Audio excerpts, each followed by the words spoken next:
আমি হরি গুরু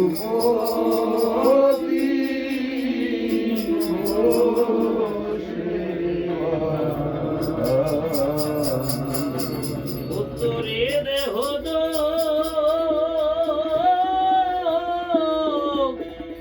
ক্ষীণা দিয়ে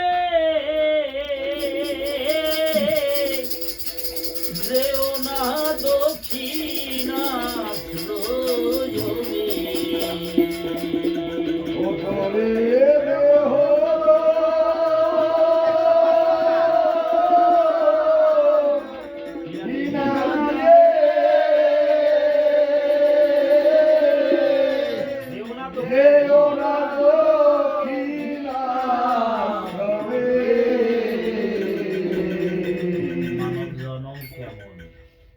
আমি জানি আমার একজন স্ত্রী আছে, তুমি জানো তোমার একজন স্ত্রী আছে। আর এখানে বলছে কি, অশ্বিনী গানের ভাষায় বলছে গুরুকে প্রতিবরণ করা। কথাটা কেমন? তোমরা আগের গানে গাইলে কত সুন্দর কথা বললে না, প্রাণ সজনী একাকিনী কেন বাগলাম জলাপতি যাইয়া দেখ লাগারে সেই ভুবন মোহন রূপ, তাই না? গাড়ি তো তাই বলো, ভুবন মোহন রূপ দর্শন করে পাগল হয়ে গেছে, পাগলের যা ঘটে। কিন্তু এই পাগল হইলে তো কাজ হবে না, তোমার দেহ যদি ঠিক না থাকে তো ধরে রাখতে পারবো না, দাঁড়িয়ে যাবে। তোমার দেহকে ঠিক রাখতে হবে। তাই দেহ ঠিক রাখতে হলে এই যদি বরণ করা হয়, গুরুকে যদি সব অর্পণ করা হয়, জীবন যৌবন মন প্রাণ, তোমার মাত বাড়ি আছে কোথায়? তোমার মাত বাড়ি আছে? হ্যাঁ, এই মাতবার যারা যারা সাজে তারা কিন্তু অবশ্যই ওরা খালি মত পথকে মানে না, বোঝে না। এরা খালি ওরা খালি মতে আসতে হয়, তাই আসে। কেন? আইসের মালা পড়লে আমার ভালো লাগে না, আমি দুইটা বক্তৃতা দিলে মানুষে ভালো শুনবে, কিন্তু সে কখনো মানুষ হওয়ার চিন্তা করে না। যদি মানুষ হওয়ার চিন্তা করে, যেই দিন দীক্ষা নিচ্ছে সেই পর হইতে ওর দেহে আর হাত দেওয়ার ওদের অধিকার নাই। যদি হাত দিতে হয় তো একমাত্র গুরুর নির্দেশ অনুসারে, আর নয় যে বেদি হবে বেদি শেষ আর বাধা খাইতে। কঠিন জায়গা, সেখানে দাঁড়াই অশ্বিনী কথা বলছে, ভাবতে হবে কেমন কথা। এই দেহ দক্ষিণা দিয়েছ, দান করছো কি সংসার আদি পুত্র কন্যা, কিন্তু দক্ষিণা দেবা কি? জীবন যৌবন মন প্রাণ, এর গুরুর পদে সুখে দেওয়ার কথা নাকি? কিন্তু তা কিন্তু করিনি আমরা কেউ। নিত্য মরি তার ঘর এই হরি সঙ্গীত গাই মহাসঙ্গীত গাই, এর কোনো মর্মান্তিক তত্ত্বই বুঝি না। মর্মান্তিক তত্ত্বের মধ্যে আমি কি ডুবে দেখি না। তাহলে বুঝতে হবে যে এ দেহ দক্ষিণা দিয়ে তারপরের থেকে আর এখানে মাতুক বাড়ি, স্বামী বলে যে তোমার মাতুক বাড়ি, ওই মাতুক বাড়ি চালাইলে ফলালে কাজ হবে না। গুরুর হুকুম ছাড়া গায়ের পারে এক রতি হিসাবে তোমার হাত দেওয়ার কোনো অধিকার নেই, তোমার ভাবার কোনো অধিকার নেই। কত কঠিন কথা আর কতটুকু কঠিন ভাবনা এখানে। গুরুকে সব অর্পণ করে দেওয়া আগে অনেক বোঝার বিষয় আছে। দেওয়ার পরে গুরুর কাছে না জিজ্ঞেস করে কোনো কাজ করলে সেটাই বিপদ, সেটাই তোমার জীবনের বিপদ, যদি তুমি বুঝতে পারো। গুরুপতি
ঘরে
আর গুরুর প্রতি বসে ভাবে ও তুমি দেহ কিনা দিয়ে যেও না দক্ষিণা শ্রমে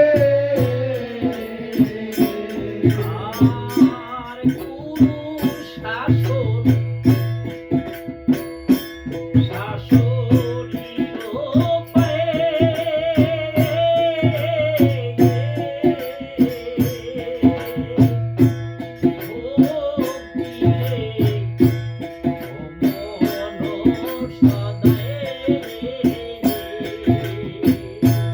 গুরু শাসন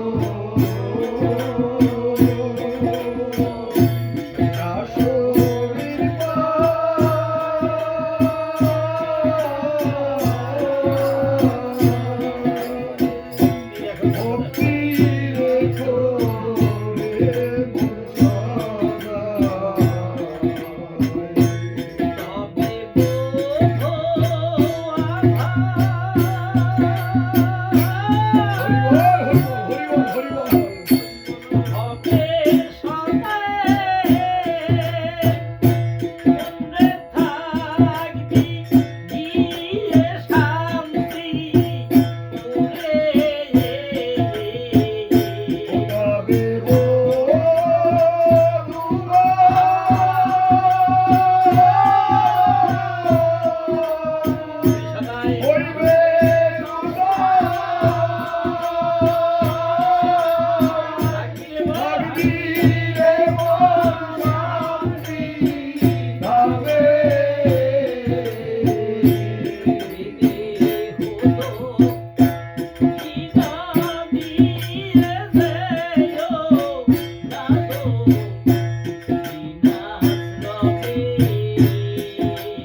কথার মধ্যে কি বলছে? এই মহাজনের গান গাইয়া বেড়ার সামনে দিয়ে গাইয়া গান গাই গেলে আঙুলি ভরবে একটাই কি গাও ভালোবেসে গুণমণি এই দেখা করে দিন বাঁকা শাখা হরি হরি গুণ গুণের দেহ তোমার গুণ লাগলো কোন হান্তা তোমার তো বিশ্বাসই ঘটে নাই কি বলবে কান্দ আর এই যে ঘুরলে কাজ নিয়ে আমার দাদা বান্ধে কিন্তু গলায় হাত দিয়ে দেয় ওই কোথায় গুরু কোথায় শান্তি ওই কোথায় গেছে যে ঘরে রাখতে মাঝে শান্তি আত্মশক্তিকে তার ভিতরে স্থির করে ঢেউ আর যে রাখতে পারে নাই তার প্রসাদা কথা দিলে বিরতি কোনো কাজ হবে না সামনা জগতে কখনোই গুরু নয় গুরু থাকে সকল প্রেমের বাজারে আমার দেহ যত উজ্জ্বল না খেলবে যত গল্প দিয়ে কাজ হবে গুরুর সঙ্গে কেন আমরা সম্পর্ক কেন তাগিদ করতে সম্পর্কে কেন এত মেলামেশা করতে এই কারণ আমি জানলাম না শুনলাম না আমি শুধু খালি ফালাফালি করলাম এতে কিচ্ছু হবে না আমার জানতে হবে বুঝতে হবে গুরু বাক্য যদি কেউ হেলা করে মনে করে আমি আউটি দেবো কিচ্ছু হবে না নষ্ট হয়ে যেতে হবে কিচ্ছু হবে কিচ্ছু হবে এই শান্তি যেমন শহরে কই শালা আমি মসজিদে হাজার হাজার লোকে জানবে আর তুই মরি থাকবি টিভি তো খবর পাবে না শালা জেল পুরে গেল শহরের গতি শান্তি তাই হচ্ছে এবার ভয়ঙ্কর জায়গা শত অন্যায়ের বড় গোসাই যদি ছাইয়ে করে দেয় মনে করবো যে সে পালিয়ে যেতে পারবে আর অন্যায় ছাড়াও যদি গোসাই বইমুখীও করে দাঁড়িয়ে গেল মাথায় তো লোক কাজ হবে না কঠিন জায়গায় যাবে কারণ এখানে সব আদান প্রদান হয় যে জায়গায় সেই আদান প্রদানের জায়গায় যদি ভুল করে কোনো জায়গায় ভুল হয় ভুল করিয়ে যদি বাধা মিলিয়ে যাবে কোনো কাজ নেই নষ্ট হয়ে যেতে কঠিন জায়গা কিছু করার নাই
স্বামী মহানন্দের দয়া বড় ও স্বামী মহানন্দের দয়া বড় স্বামী মহানন্দের দয়া বড় ও স্বামী মহানন্দের দয়া বড়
গুরুচাঁদ গুরুচাঁদ গুরুচাঁদ